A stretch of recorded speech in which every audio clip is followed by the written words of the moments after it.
Hello friends, welcome to Sunaina's kitchen and vlogs. ఈరోజు మన కిచెన్లో వెరీ స్పెషల్ ఇడ్లీ చేసి చూపించబోతున్నానండి. రామసిరి ఇడ్లీ. ఇది కేరళ స్పెషల్. పాలకాడ నుంచి 8 కిలోమీటర్ల దూరంలో సరస్వతి టీ స్టాల్లో ఈ ఇడ్లీ స్పెషల్ అండి. అక్కడ మాత్రమే మీకు ఈ టేస్ట్ దొరుకుతుంది. టమాటా పచ్చడితో తిన్నారంటే చాలా టేస్టీగా ఉంటుంది. దీనికోసం 2.5 కప్పులు వచ్చేసి బాయిల్డ్ రైస్ తీసుకున్నానండి. బాయిల్డ్ రైస్ మాత్రమే తీసుకోవాలి. 1/2 కప్ వచ్చేసి మినపప్పు తీసుకోవాలి. నేను గ్లాస్ మెజర్మెంట్స్ అన్నీ సేమ్ తీసుకుంటున్నాను. ఒక బౌల్లో 2.5 కప్పులు బాయిల్డ్ రైస్ వేసుకొని 2 నుంచి 3 సార్లు నీట్గా రైస్ని వాష్ చేసుకొని తగినన్ని మంచినీళ్ళను పోసుకొని నానబెట్టుకోవాలి. ఎందుకంటే మనం అదే నీళ్ళతో రుబ్బుకుంటాం కదా.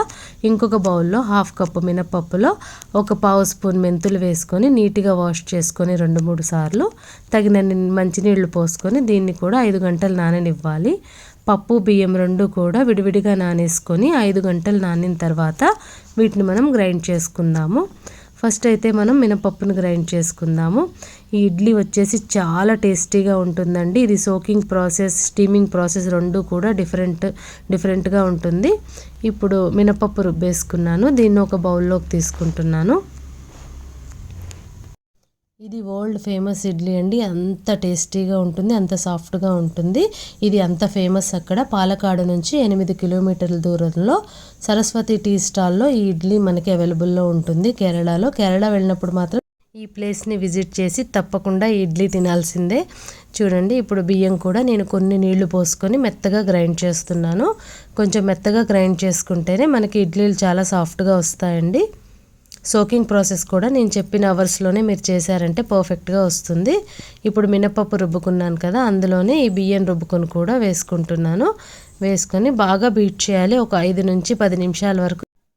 నేను 2 ట్రిప్పులుగా బియ్యం రుబ్బుకున్నానండి. ఒక ట్రిప్పు రుబ్బేసుకున్నాను. ఇప్పుడు సెకండ్ ట్రిప్ కూడా రుబ్బుకొని ఇందులో మినపప్పు మిశ్రమంలో మిక్స్ చేస్తున్నాను. మిక్స్ చేసుకొని బీటింగ్ మాత్రం మీరు చాలా ఓపిక్గా ఒక 5 నుంచి 10 నిమిషాల వరకు బీట్ చేసుకోవాలి. అట్లీస్ట్ 5 నిమిషాలు బీట్ చేసుకోండి. కొంచెం ఉప్పు తగినంత వేసుకొని ఇలా చేత్తో ఒకసారి మిక్స్ చేసుకోవాలి. మినపప్పు బియ్యం మిశ్రమం కూడా కలిసేలాగా. ఆ తర్వాత చూడండి, నేను చూపించిన విధంగా వీడియోలో ఎలా చూపిస్తున్నానో అదే విధంగా మీరు బాగా బీట్ చేసుకోవాలి. చెయ్యి మాత్రం నొప్పి వస్తుంది, కానీ చక్కటి ఇడ్లీలు తినాలంటే మాత్రం మనం ఈ మాత్రం కష్టపడాలి.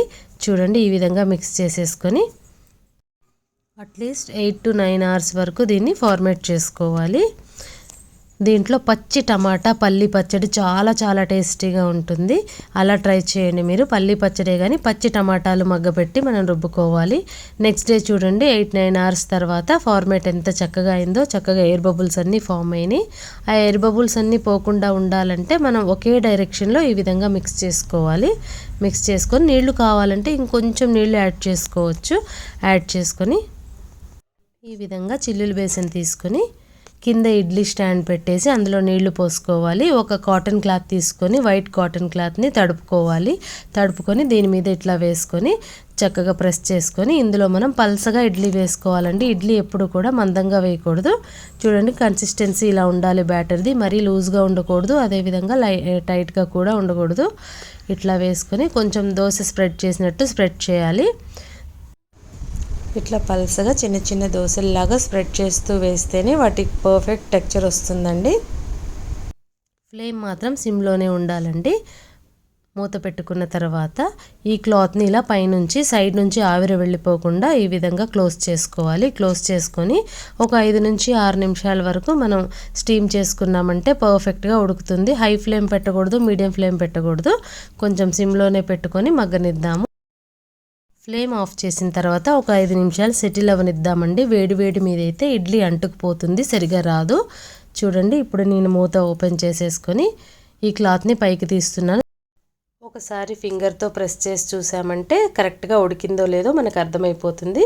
ఫింగర్కి ఏమైనా అంటిందంటే ఇంకా కొంచెం సేపు స్టీమ్ చేద్దాము, 2-3 నిమిషాల వరకు. చూడండి, ఇప్పుడు పర్ఫెక్ట్గా ఉడికిపోయింది. ఇట్లా బ్యాక్కి తిప్పేసుకొని పైన కొన్ని నీళ్లు చల్లుకుందాము. నీళ్లు చల్లినందువల్ల మనకి ఇడ్లీ మొత్తం చక్కగా ఊడొస్తుంది. పల్సగా ఉంటుంది కదా, మనం అలాగే తీసామంటే కొంచెం డిస్టర్బ్ అవుతుంది ఇడ్లీ. చూడండి, ఇప్పుడు ఎంత చక్కగా ఇటు తిప్పేసుకొని ఇడ్లీని తీస్తున్నాను. ఈ ఇడ్లీ రెసిపీ ఒకసారి ట్రై చేసి చూసి ఎలా వచ్చిందో నాకు తెలియచేయండి ఫ్రెండ్స్. యాక్చువల్గా ఈ ఇడ్లీ ఎలా స్టీమ్ చేస్తారంటే కుండలో అడుగున నీళ్లు పోసుకొని ఒక థిక్ దారం తీసుకొని నవారు అల్లినట్లు పైన అల్లుతారు. దానిపైన ఒక కాటన్ క్లాత్ వేసుకొని దాని మీద ఇడ్లీ వేసి మూత పెట్టి స్టీమ్ చేస్తారండి. అవన్నీ మనం చేయలేం కాబట్టి నేను ఇంట్లో ఉన్న చిల్లుల గిన్నెతోనే ప్రిపేర్ చేశాను. చాలా చాలా టేస్టీగా ఉంది. పచ్చి టమాటాలు పల్లి పచ్చడితో మాత్రం అదిరిపోయిందనుకోండి. మీరు ట్రై చేసి చూసి ఎలా వచ్చిందో మీ కామెంట్స్ని మాత్రం తప్పకుండా తెలియచేయండి ఫ్రెండ్స్. మీ కామెంట్స్ కోసం నేను వెయిట్ చేస్తూ ఉంటాను. ఇడ్లీ అంటే ఒక గ్లాస్ మినపప్పు 2 గ్లాసులు రవ్వ వేసి చేసుకోవడమే కాదు, ఎన్నో రకాల ఇడ్లీలు ఉన్నాయి. అన్నీ కూడా మీకు నేను ఫర్దర్ వీడియోలో తెలియచేస్తాను. Thanks for